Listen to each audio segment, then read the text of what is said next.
In today's video, I'm going to share with you 10 things I wish I knew before I started needle felting.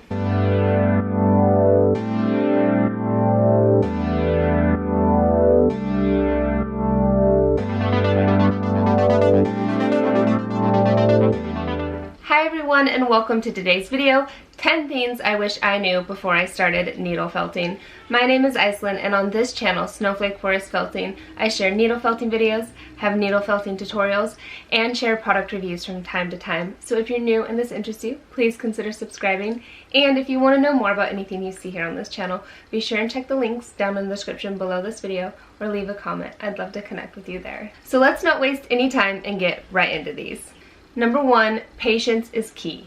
At first, it's going to feel like you're not doing anything. You're going to be piercing the wool and you're going to be questioning if you're even felting, if the shape is even happening, if you're even creating what you want to create. But if you just keep it up, give it some time, you will start to see your shape take form, the fibers start to entangle. So just keep in mind, keep it up and don't give up. Number 2, it's not as hard as it looks. Number 3, it can be very time consuming. Projects usually are not very quick. They don't just take a few minutes and you're done. It's usually from a half hour to a few hours, maybe multiple days, even weeks. On average, when I feel like I am creating a project, it usually takes me anywhere from 3 to 6 hours. However, most of my projects are usually between 3 and 6 inches in size. And so therefore, I think it kind of comes down to a little bit like maybe an inch an hour or something like that. You do need to take into account if you're making something that's maybe 3D or 2D, or maybe even how much detail might be needing to go into that project. I do want to add here how rewarding it is to see your creations come to life. So if you find this is a hobby that you like, you're just going to want to keep creating. Number 4, start simple, like with a heart, a ball, a star. I do have some beginner series and a beginners playlist. I'll be sure and have that link down in the description below and the iCard above for you if you want to go and check out those later. I was not very smart with this one. I started with a snowflake and an elaborate snowflake. I guess you could say, well, not majorly elaborate, but still, it's not just simple like you see these ones right here hanging.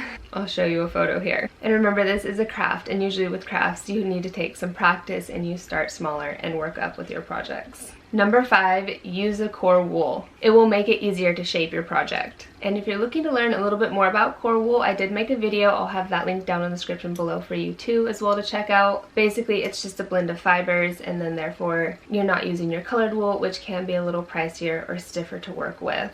You'll want to use the colored wool to cover around the mold of core wool that you make. Number 6, buy extra needles.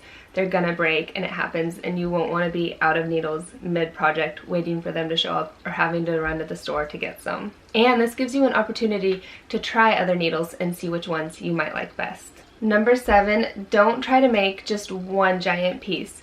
You're gonna want to start with the smaller parts of what you're creating and add to, and when you're doing that, you're gonna want to leave some loose wool that you can then use to attach those pieces together, and then you'll cover those spots with colored wool as you've seen in tutorials if you've watched very many of the videos on my channel. Number 8, don't be afraid to fail and start over. If a project just isn't working, it's okay. Maybe it just wasn't meant to be. I know I've had to let go of a few projects. Number 9, don't be afraid to cut away and cut wool.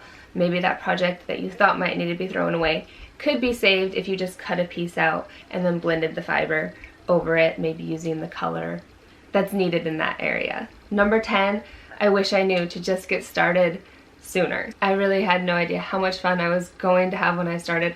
I just knew that I wanted to try something different other than knitting and crocheting, and this just seemed like such a great idea that wouldn't bother my broken wrist as much as knitting and crocheting did.